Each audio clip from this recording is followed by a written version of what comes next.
Greetings to everyone out there in the No DQ galaxy. Welcome to the No DQ recap of AEW Dynamite and NXT Week 2. I watched both shows. I'm back here in Michigan. It's been a long week for sure. We had the big Friday night SmackDown premiere on Fox. We had Hell in the Cell. Lots of wrestling content. We also had the debut of NWA Power on Tuesday night. I did check out a little bit of that. Good stuff, nice 80s throwback. Feels like straight out of the 1980s. Definitely worth checking out at least the first episode. It might not be your cup of tea, but then again, maybe you find it different, maybe you find it unique. I think it's a nice change of pace. So check it out over on the NWA YouTube channel. All right, so let's get started with Week 2, AEW versus NXT, the Wednesday Night War. AEW kicked off with the first round match in the Tag Team Tournament to crown the first AEW Tag Team Champions. We had the Young Bucks versus the Private Party. AEW was making a really big deal about how the Young Bucks were the favorites to win. The Young Bucks were the number one seed, and Jim Ross, Excalibur, Tony Schiavone, they brought up how Private Party, they are, if anything, the least known team going into the match. So the favorites against the underdogs. That was the story of this match. Private Party held their own against the Young Bucks. Really fun match to kick off the show. And we had a surprise here. We had the Private Party pick up the surprise victory over the Young Bucks. So for those of you that are saying that AEW is all about pushing the guys that started the company, that is not the case here. The Young Bucks put over the Private Party and they are out of the tournament. Big shocker to kick off the show. I enjoyed it a lot. I like the surprise victory. The Young Bucks really don't need it. Let's face it, they're over. The Young Bucks are over with the AEW audience. They don't need the win. Private Party needed it, and now the Young Bucks can say, hey, we're not putting ourselves over here, we're putting over the other talent. So I like it a lot. Really strong start to the show. As OG Crushes puts in the chat room, Private Party got a major rub. Brittany says Private Party are amazing, glad the Bucky boys put them over. Cindy says, I'm glad the Bucks lost, don't want to see another Bucks versus Lucha Brothers match.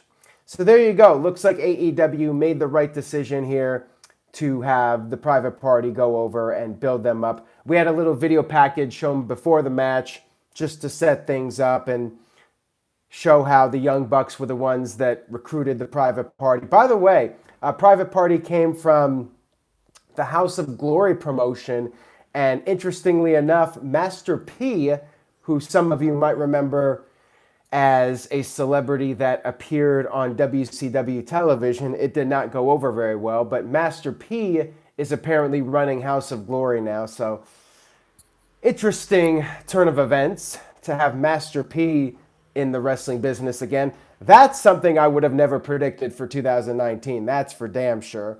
And Cindy says in the chat room, let's get the party started. Next up, we had Chris Jericho come out for his promo to introduce his new faction. The name of the faction is the Inner Circle. Jericho took time to put over everybody in the group. I thought that Jericho did a great job here trying to get us to care about the other guys. Jake Hager was there just standing there looking like a monster. Sammy Guevara, the young, cocky upstart, Chris Jericho put him over. And of course, you have Ortiz and Santana, formerly known as LAX. Jericho talked about them being back alley street fighters and talked about how all these guys made his list. This is the new list of Jericho, but not the elite, the Inner Circle. What do you guys think about the name The Inner Circle? So it's kind of like the same thing as the elite. You know, it's a few people that you keep close to you, and they're the special ones. They're the ones that you see something in. Medium One Software says, what happened to me last night? just a very busy day. I flew back from Los Angeles and I dealt with some flight delays. I figured it was going to be a long shot to do the live stream last night, and then the delay pretty much killed that dead, the idea of even trying to do a live stream last night. But I did catch AEW on the flight back, and then this morning I watched NXT. So I figured, you know what? Get to watch both shows. I could do the live stream now and cover both shows and give my thoughts on both of them. Because if I'd done the stream last night, I would have only been able to have covered AEW. So I will talk about both shows. So anyways, going back to the promo, Jericho even said Viva La Raza when he was talking about Santina and Ortiz, excuse me. And the fans started doing an Eddie Guerrero chant. And then when Jericho was talking about Jake Hager, the crowd did a We the People chant, and then Chris Jericho proceeded to just kill this chant dead by saying the chant sucks, it's dead and buried, it was a stupid idea from bad creative, and that's all gone. What was funny about this is that the crowd was chanting We the People, but then when Jericho said all this, they're like, yeah, Jericho's right, and they erupt in this big pop, and I'm like, you guys were chanting We the People, so you must have enjoyed it, but now you think it's stupid? Okay. And also another funny thing about this is the fact that Jake Hager has been using that chant in MMA. But anyways, I get what Jericho's doing here, trying to kill the chant dead. You know, you don't want him being associated with WWE. So I get it. I get erasing that chant, moving on to bigger and better things. I know this might be an unpopular thing to say, maybe not. But I thought that this was, and this is a spoiler alert, I thought that this promo was better than anything on the NXT show. But NXT was really solid, and we will get to NXT here in a few minutes. But to me, this promo really stood out, and this is something I'll remember a week from now. So you guys got to keep this in mind. When I'm reviewing these shows, I'm trying not to be negative, but at the same time, I am trying to be critical. And when I look at these shows, I look at what am I going to remember 6 months from now? What am I going to remember a week from now? I will remember this Jericho promo for a while. So to me, that makes it stand out. And that's a positive. Robert Klein with a $5 super chat says, do you think it's concerning that AEW is having issues selling out these smaller arenas? Well, officially, AEW sold out the show. And by the way, Robert Klein is the brand new, reigning and defending, No DQ Super Chat champion. $5 Super Chat will get you the championship. I believe Colin Andrew won earlier on Stefan's live stream, What's NXT? So if you guys don't like my review of NXT later, you can go check out Stefan and Jerry's review. AEW did technically sell out the show. Now, there were some empty seats, and I did post a picture on No DQ's Twitter account. I think it was the same scenario as the first show where scalpers scooped up a lot of the tickets and then had trouble selling them. We'll have to see. I mean, AEW has not sold out a lot of the upcoming shows. But one thing that they did do on this show that obviously if I was running a business I would do, they did a really good job of promoting the upcoming events. They promoted the pay-per-view. They promoted the Nashville show. They promoted a number of upcoming AEW shows throughout the broadcast.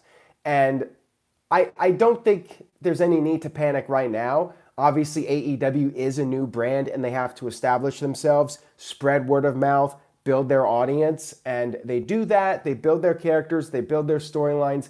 In time, they're going to be able to sell in those other cities, in those smaller markets.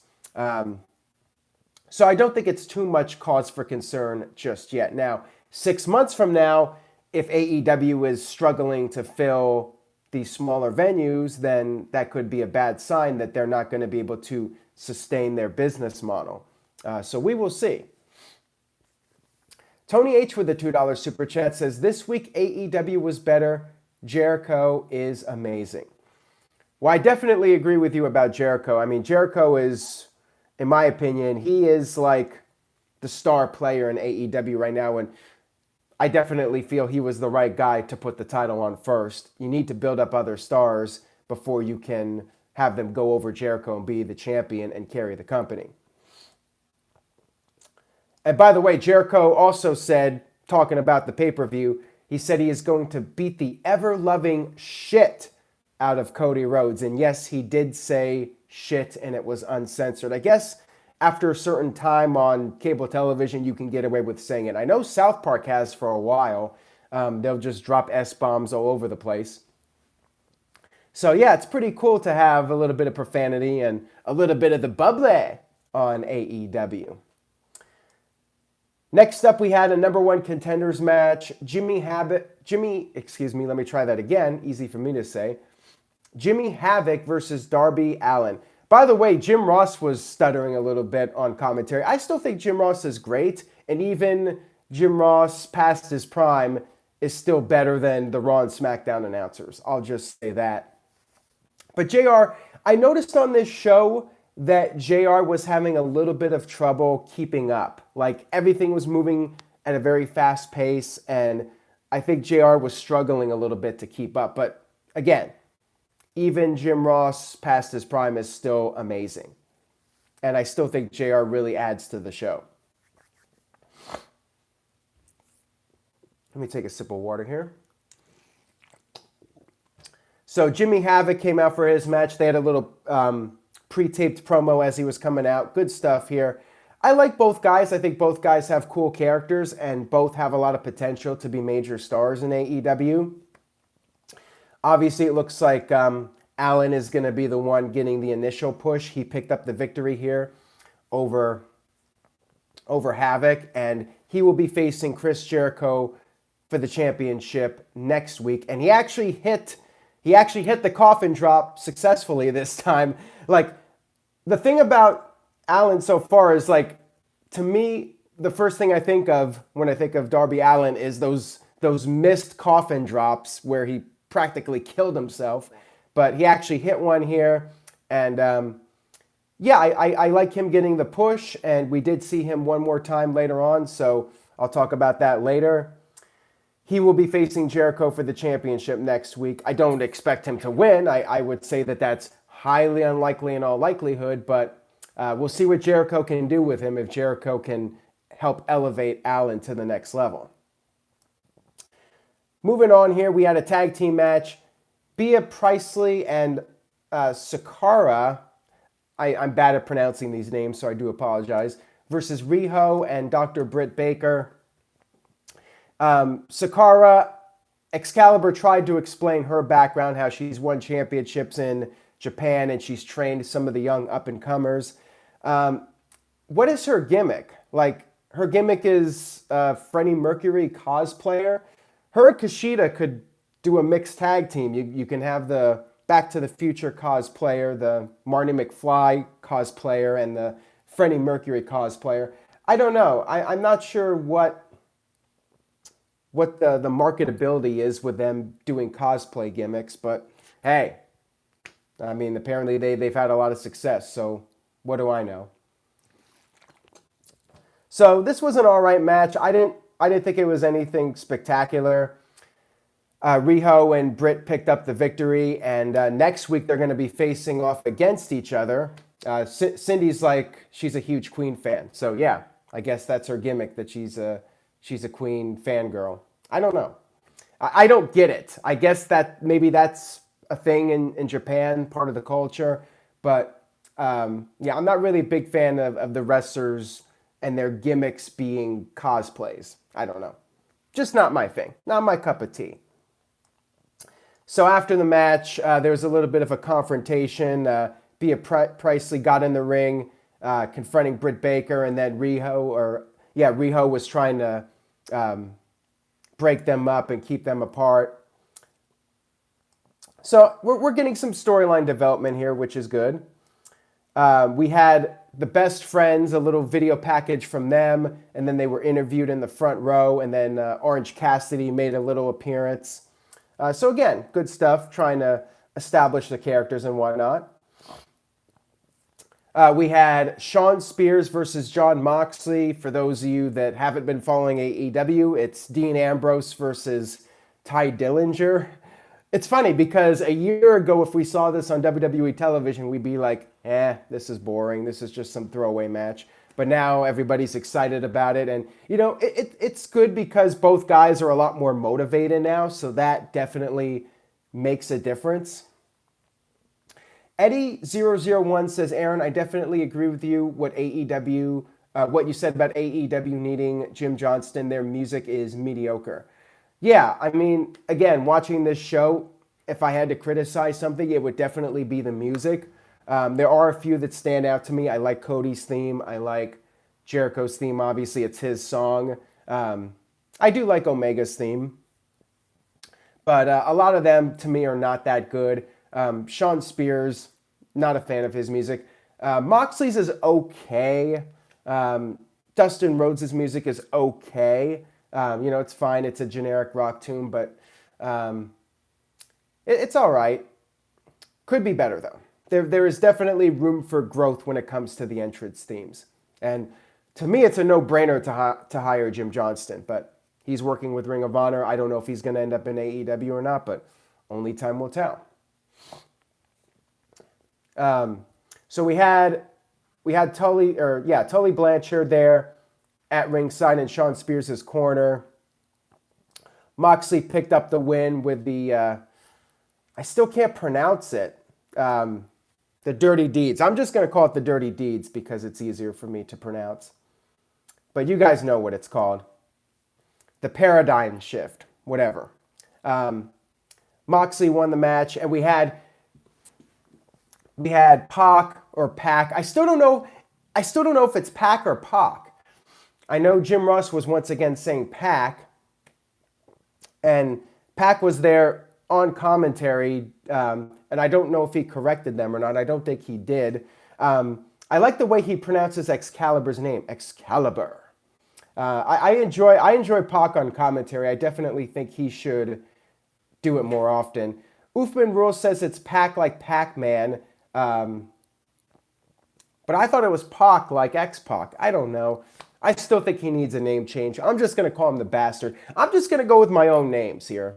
He's the Bastard, and Dean Ambrose's move is the Dirty Deeds. So if you don't like it, too bad. So after the match, we had Kenny Omega show up. He had a barbed wire baseball bat and a barbed wire broom.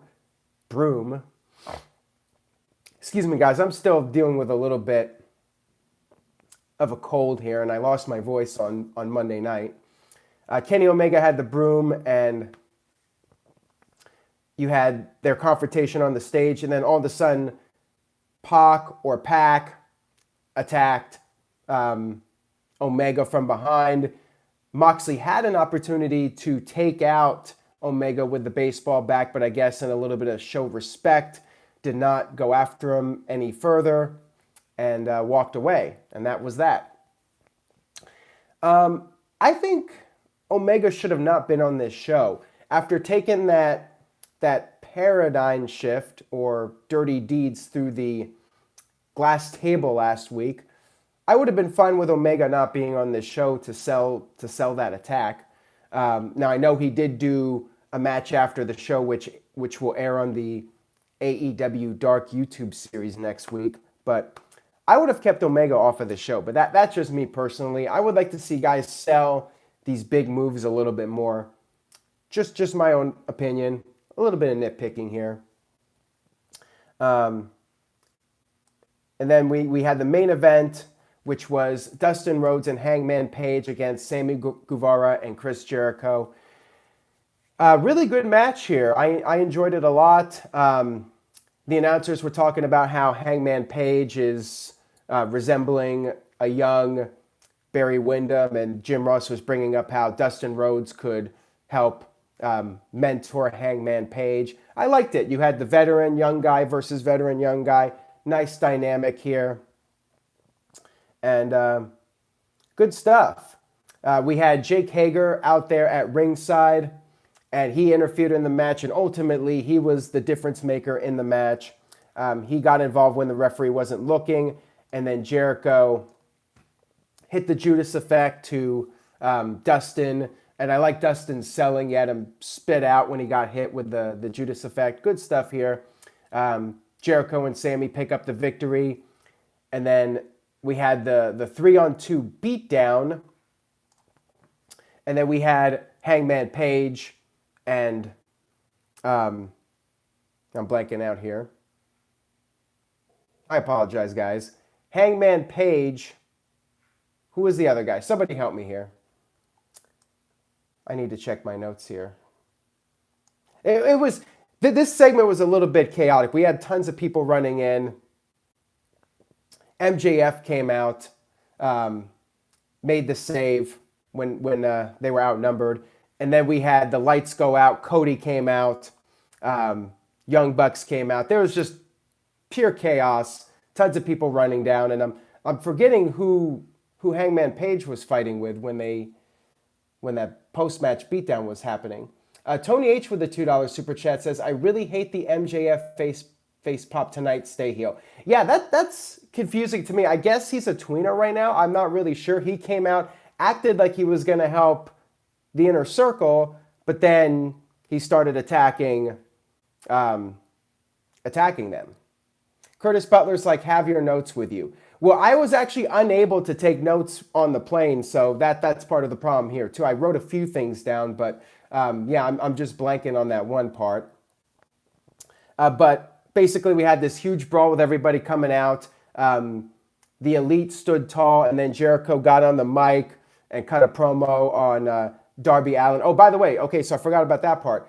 Darby Allin came out on the skateboard and attacked Jericho. That was pretty cool. I like that. And then after the match, Jericho cut the promo on them, said he'll see him next week and called him a bitch, and then also brought out Cody Rhodes in the AEW Full Gear pay-per-view. And that was the end. And it felt like last week, a lot of chaos, a lot of things happening. Very fun to watch. At times, a little bit confusing what's going on and who's the babyface, who's the heel, just one guy running down after another. But really fun way to end the show. I enjoyed it overall. Radical Velocity said this closing segment was fantastic. It was definitely fun to watch. I agree on that. So that was AEW Dynamite. Let's move on here over to the NXT show, which was a little less chaotic, more of the formula from NXT. I don't know if Triple H is really concerned about the numbers at this point. This show felt like what they would have done whether AEW existed or not. They're just going to do their thing, and it is what it is. The numbers are going to be what they're going to be. That's what I felt about this NXT show. So we kicked it off with Lio Rush versus Drew Gulak. Lio got a pretty hot start. Drew then slowed the pace down, but then Rush made a comeback. Not a particularly long match. I think it went one commercial break. And then Rush hit that little springboard into the Stone Cold Stunner, which I really like, and then hit the big frog splash, the final hour off the top to win the NXT Cruiserweight Championship. So I guess it's now the NXT Cruiserweight title. No more 205 Live, which I know that's going to make Noah Foster very unhappy. But, I mean, I think it was inevitable with NXT going 2 hours.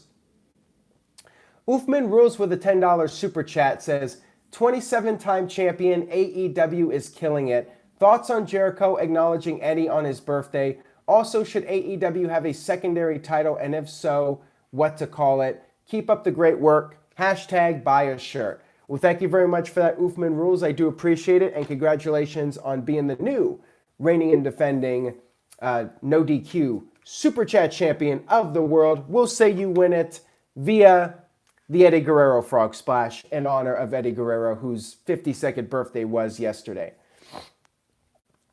So I did enjoy this match, and I like Lio Rush picking up the Cruiserweight title. It's a new era for the Cruiserweight Championship, so new era, new champion. Makes sense to me. Good stuff here.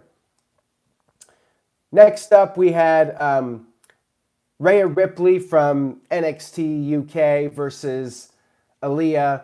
Pretty much just one of those NXT showcase matches. It looks like NXT is going to be building up Rhea as the next challenger for Shayna Baszler, and maybe she'll be the one. I mean, she definitely has a very intimidating look, which I think will go up well against Shayna Baszler. I think she could pick up a few more wins here to build up some momentum and then do that match at the next TakeOver pay-per-view. I mean, that definitely seems to be the direction.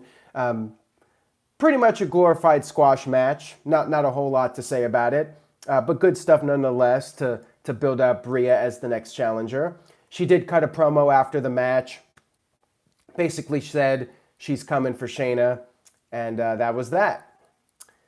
We had WWE show a little bit of a preview for the upcoming press conference on Friday with Brock Lesnar, Cain Velasquez, Braun Strowman, Tyson Fury, all that stuff. We had Breezango, and they have been repackaged. No more da da da da da da. Now they're men at work. You know, they're coming out with the helmets and the work gear. You know, those construction workers on the freeway. I guess that's their new gimmick. They're supposed to be sexy like that. I don't know. To me, they're still Breezango. Don't really have that much investment in the act at this point. Tyler Breeze, like, he shouldn't have cut his hair because, like, he looks like a generic CAW character now to me. So, I mean, I'm not really blown away by their act. I know people feel that they should have been pushed stronger, but they just don't stand out to me at this point. They were supposed to face the team of Everrise, but then the Forgotten Sons came out and had Everrise laid out and just laid them out on the stage. And then they came in and decided to have the match with Breezango instead.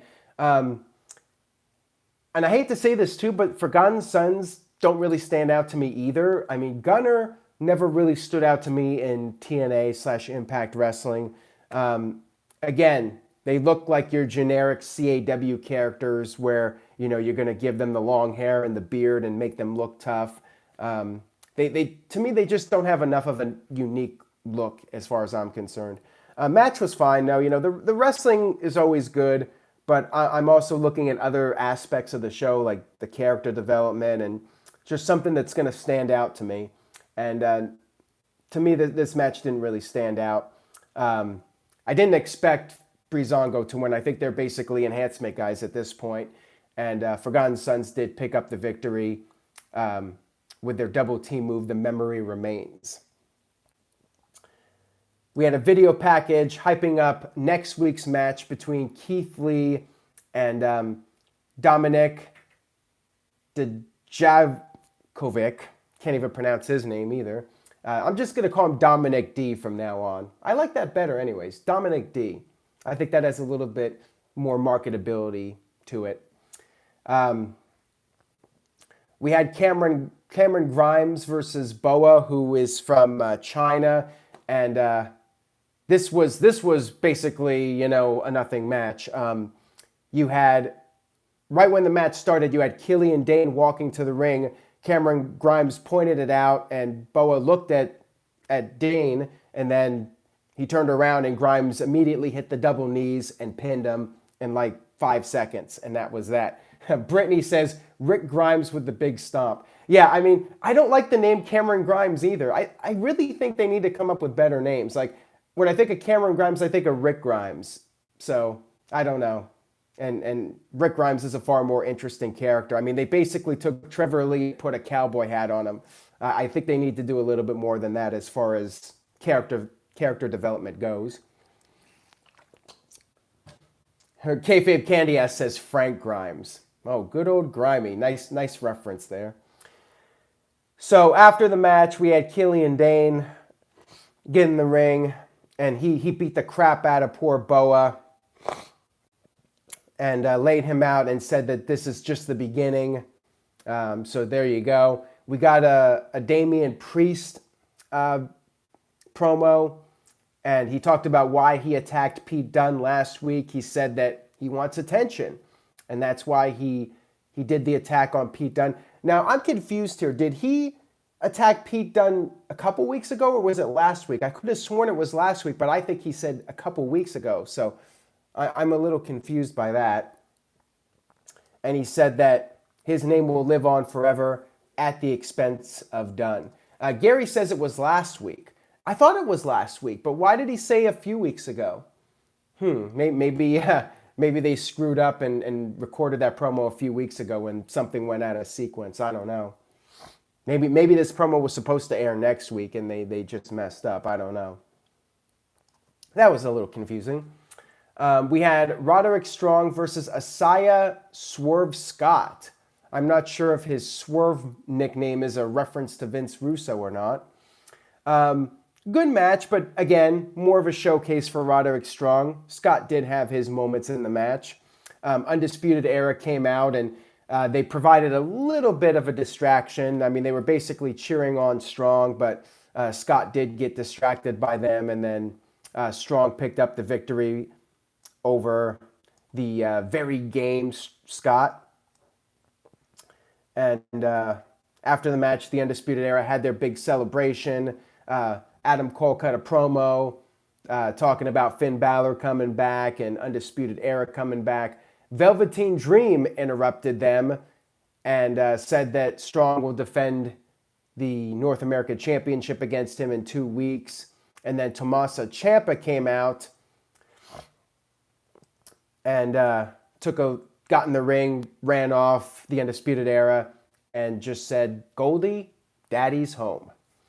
So looks like we're going to get Ciampa and Cole at some point. Not sure if it's going to be at the next TakeOver or not. Not sure where Finn Balor stands in all of this. You would think Balor would be on the TakeOver pay-per-view if you're gonna do the big match. But yeah, I'm curious to see which one they do first. If they're going to do Ciampa versus Cole first, or if they're going to do Balor versus Cole first. I guess we'll have to wait and see what happens. Yeah, Balor was not on this show. They just did a little video package on Balor, showed him beating Roman Reigns in 2016 and winning the Universal title and all that stuff. So yeah, that was all we got from Balor on this show. And then we had Dakota Kai versus Bianca Belair. They showed a little bit of footage of Dakota Kai and her whole comeback and all that. Pretty solid match here between the two of them, but then Bianca Belair picked up the win with a KOD, so it looks like she's getting the push right now. After the match, she cut her promo and said that if Ripley wants to face Shayna Baszler for the Women's Championship, she's going to have to go through her first. Then we had another video package for Keith Lee versus Dominic D. And then we had the main event, which was Walter versus Kushida.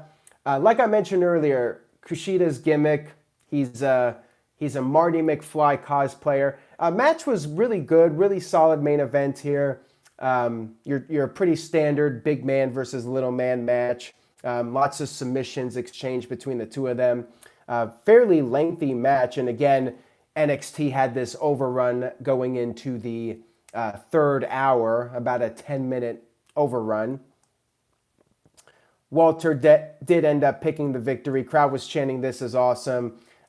He hit the power bomb, so again, one really solid thing about NXT that I like is that even in a losing effort, the person who loses still looks strong. Walter did hit the power bomb on Kushida, and Kushida kicked out from it, and people were shocked by it. So it made Kushida look really good that he could take a power bomb like that from Walter and still kick out. But ultimately, Walter did pick up the win with the ripcord lariat. And then after the match, you had all of Imperium come out, and they all celebrated. And then we had the matches hyped up for next week. I think overall, AEW had a stronger ending with everybody coming out and Jericho doing his promo. So yeah, both shows solid again. I think that NXT, though, was a little bit more forgettable. I honestly don't think I'm going to remember much of NXT a week from now as compared to AEW. I feel like it was a little bit better. I think Jericho obviously with the star power, he elevates the show just on his name alone and his promo work. So I have to give the edge to AEW again. I think overall, watching both shows in its entirety, to me, AEW is more of like a throwback to the 90s, to Raw versus Nitro. AEW feels like more of a cannot miss show. NXT feels like a show where if you want to watch some good wrestling, you could just tune on NXT whenever. You can watch it on Thursday, Friday, Saturday, whenever. AEW feels like the show you need to watch live. Like it has that anything can happen feel to it, and that late 90s feel. It's interesting because NWA is trying to bring in those 80s fans and have the throwback to the 80s NWA, and AEW is trying to do the Monday Night War era, Raw and Nitro in particular, trying to give that feel with the AEW Dynamite shows. And then NXT is just trying to do, what they've been doing for the past several years. I don't feel like Triple H was in panic mode with this show. NXT was more of just the regular show. Again, if AEW was not on, this is what NXT would be putting out. So they're just doing their own thing. I'm curious to see what the numbers are. We should have the numbers out in a couple hours, but I do have to give the edge to AEW. So this might be a little controversial, but I think NXT was a C+. It was a pretty average show, and I think Lio Rush winning the Cruiserweight title was the most memorable thing on this show. So that bumps it up a little bit for me. Take out Lio Rush winning the Cruiserweight title, and it was an average show. So hence the C+. I give AEW a B-. I think they're doing a pretty good job overall. There's still some kinks they need to work out, but I think it was a pretty solid show overall. So B- for AEW, C+ for NXT. I know it's a little harsh, but they're competing for our viewership. So you got to put out the best show. You got to have the best creativity, and you got to go all out every single week if you want those viewers. So, I'm going to be a little harsh on these shows, and I'm keeping in mind that what am I going to remember a week from now? What's going to build up the storylines and keep people invested? So overall, I give the slight edge to AEW. Radical Velocity gives AEW an A-, NXT a C. Dale Campbell gives AEW a B and NXT a C+. Kayfabe Candy Ass gives AEW a B+ and NXT a C. He says last week both were B+. Michael Wayne gives AEW a B- and NXT a B-, so he's given them a tie. Cindy gives AEW a B+ and NXT a B-. Well, there you go. Cindy goes with AEW over NXT. Alex Boney gives AEW a B+. CC Drink gives AEW a B- and NXT a B-. So some people go in equal with both shows, but I would give the edge to AEW this week. We'll see what happens. William Losh says, love them both. NXT really needs to get out of Full Sail. It's hurting them. That's a very solid point. Again, like last week, watching this, AEW feels like a big league show. It wasn't the MCI Center or whatever it's called now in Washington, D.C., but they still had, 6,000 fans there, red hot, and the NXT fans are hot too, but with the dark lighting in NXT and the little studio, AEW feels like a bigger show, and they have the production value. I'm impressed with their production value so far. I mean, NXT is great production-wise, but I think it's a little too perfect, a little too neat and crisp, if you know what I mean. Like, for instance, when Velveteen Dream interrupted Adam Cole, like the lighting is perfect, the timing is perfect of everything. It's just too well polished, and it just comes off as too choreographed. Again, I'm nitpicking. I'm just looking at things, and when I'm comparing the two shows, which show do I find more appealing? I find AEW more appealing just because, they make little production mistakes. Jim Ross was stuttering a little bit, but it just feels more natural of a show to watch and overall more exciting. So right now I think AEW has the upper hand over NXT. So that's my thoughts on week 2. Thank you guys for watching. I appreciate your viewership and support. Stay tuned to NoDQ.com for the very latest. There may be another issue with doing a live stream on Friday, so I may have to do one on Saturday morning for SmackDown and the draft. But stay tuned to NoDQ.com for all the very latest. I appreciate your guys' viewership and support, and stay tuned for the latest. Take care, guys. See you next time.